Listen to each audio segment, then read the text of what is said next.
और हमको सावधान रहना चाहिए। ठीक है डॉक्टर अंशुमन, जिस तरह के हालात अभी बनते हुए दिखाई दे रहे हैं, क्या आप ये माना जाए कि कोरोना की कोई नई लहर आने वाली है? शिरीन, देखो, इतिहास से हमें सीखना चाहिए। 1918 में स्पेनिश फ्लू हुआ था, 5 वेव में 50 मिलियन लोग मरे। उसके बाद भी लोग दहशत में रहते थे कि पता नहीं नई वेव आ जाएगी, कितने लोग मरेंगे।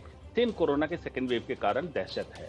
लेकिन डॉक्टर पारिक ने बिल्कुल सही कहा, हिंदुस्तान की हालत बिल्कुल अलग है। ओमिक्रॉन को हम लोग पूरी तरह, ऑलमोस्ट पूरा कंट्री झेल चुका है। वैक्सीनेशन हमारा अच्छा है, हाइब्रिड इम्यूनिटी हमने कर ली, वैक्सीन की क्वालिटी हमारी अच्छी है। साइनोवैक, साइनोफार्म जो चाइना की वैक्सीन है, एफिकेसी हमारी बेहतर है। दूसरा, हमने मास्क हटाया था। चाइना ने अभी तक दिसंबर फर्स्ट वीक तक मास्क नहीं हटाया। तो जो लो वायरल लोड से बूस्टर डोज काम करता है, नेचुरल वैक्सीन जैसा, ये नहीं उनका हुआ था। अप्रैल 2022 तक उनकी 20% पॉपुलेशन वैक्सीनेट हुई थी। उसके बाद वैक्सीनेट किया, 80 प्लस को छोड़ दिया, जिनमें अभी भी मौतें 80 प्लस में ज्यादा हो रही है। हाँ, लेकिन जो ओमिक्रॉन का स्ट्रेन है, अभी तक संक्रामक क्षमता ही उसमें ज्यादा है, मारक क्षमता नहीं आई है, एक्सेप्ट एल्डरली पॉपुलेशन और जो कोमॉर्बिड कंडीशन वाले हैं। इसलिए हमें एहतियात जरूर रखना चाहिए नए स्ट्रेन के लिए। अगर कोई डेल्टा का हाइब्रिड ओमिक्रॉन के हाइब्रिड से मिक्स हो तो हमारे देश में कुछ समस्या हो सकती है। हमें विजिलेंट रहना चाहिए और चाइना की तरह जीरो कोविड पॉलिसी पे नहीं हमें काम करना है, हमें डायनेमिक पॉलिसी पे काम करना है, तभी हम देश को कंट्रोल करके रख सकेंगे। ठीक है, यानी आप भी वही बात कह रहे हैं कि पैनिक नहीं करना, लेकिन हाँ, हमें अलर्ट रहने की बहुत जरूरत है। कि हमको ये समझना ही चाहिए कि जो नंबर चीन से आ रहे हैं वो गलत नंबर है, और ये समझकर कि ये बहुत डेंजरस सिचुएशन है, क्योंकि हम नहीं जानते क्या हो रहा है। तो हमको तो बहुत ही अलर्ट रहना चाहिए।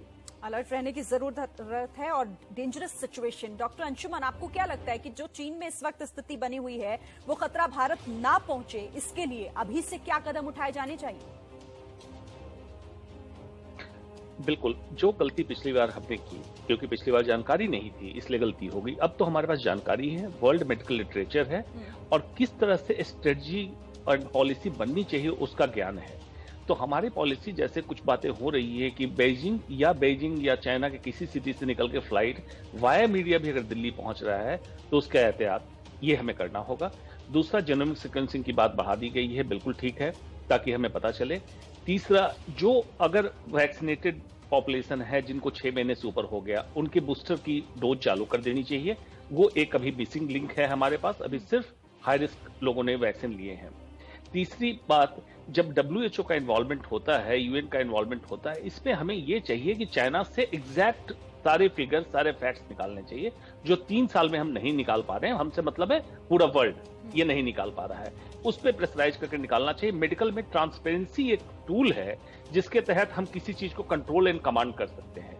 इसकी कमी हर समय देखी जाती रही है, और इसको अगर हम एहतियातन कर लें पूरी तरह तो होगा। किसी चीज को political discussion and bureaucratic management ना बनाए, मेडिकल मैनेजमेंट रहने दे हमारे कंट्री के लिए, जो गलती हमने पिछली बार करी थी।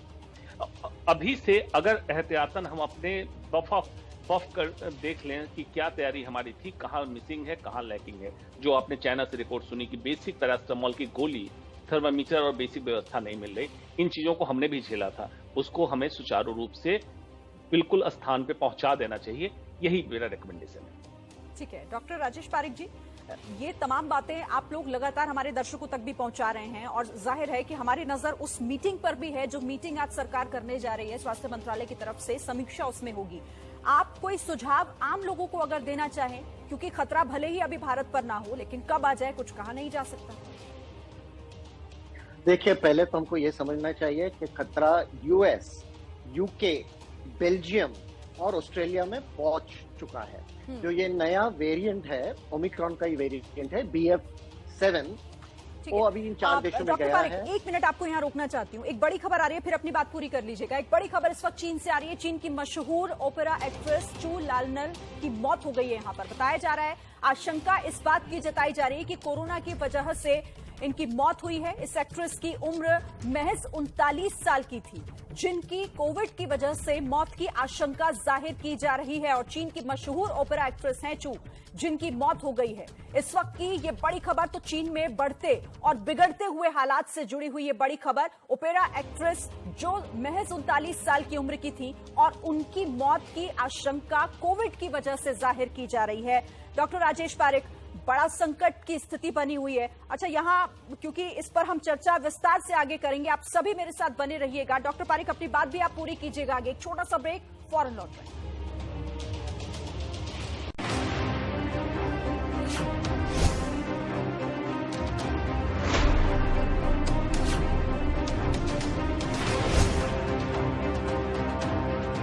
डॉक्टर अरविंद, माफ कीजिएगा, डॉक्टर अंशुमन हमारे साथ हैं।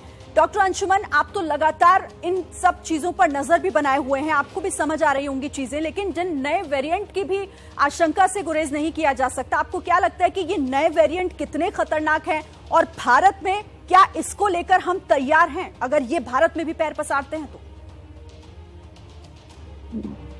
जी देखिए, नए वेरिएंट की अभी जेनोमिक सीक्वेंस प्लस जिसको हम कहते हैं फॉलोअप नहीं हुआ। संक्रामक क्षमता ज्यादा है, ये तो डिक्लेयर हो गया, लेकिन मारक क्षमता कितनी है, आईसीयू एडमिशन कितना है, खास करके चाइना में मिक्स पॉपुलेशन है, इम्यूनाइज्ड एंड नॉन इम्यूनाइज्ड, ये काफी मिक्सचर है पॉपुलेशन का, अनलाइक यूएस, यूरोप या इंडिया। जब तक यूरोप, यूएस जहां की ऑलरेडी केसेस बढ़ रहे हैं वहां से रिपोर्ट नहीं आती, तो ये कहना कि नया वेरिएंट कितना घातक होगा अभी मुश्किल है। हाँ, लेकिन जब विरुलेंस बढ़ने की तरफ हो तो हमें सतर्क हो जाना चाहिए कि उसमें म्यूटेशनल एरर जब भी आएगा तो हो सकता है मारक क्षमता बढ़ जाए या एबनॉर्मल प्रेजेंटेशन हो जाए जो कि डिटेक्ट ना हो और सुपर स्प्रेडर इवेंट हो सकता है।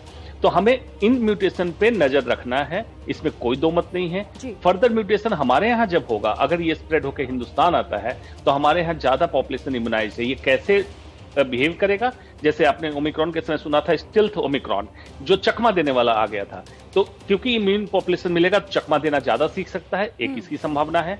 पीडियाट्रिक पॉपुलेशन हमारे यहाँ नॉन इम्यूनाइज्ड है, उसमें एक्सपोजर नेचुरल तरीके से हुआ था, उस पर इम्पैक्ट, ये सारी चीजें हमें तब मिलेगी जब आंकड़ा हमारा आगे। महत्वपूर्ण बातों पर आप जो हैं वो गौर कर रहे हैं और साथ ही सबको इन्हें समझने की भी जरूरत है। लेकिन बहुत धन्यवाद आप सभी का हमारे साथ जुड़ने के लिए।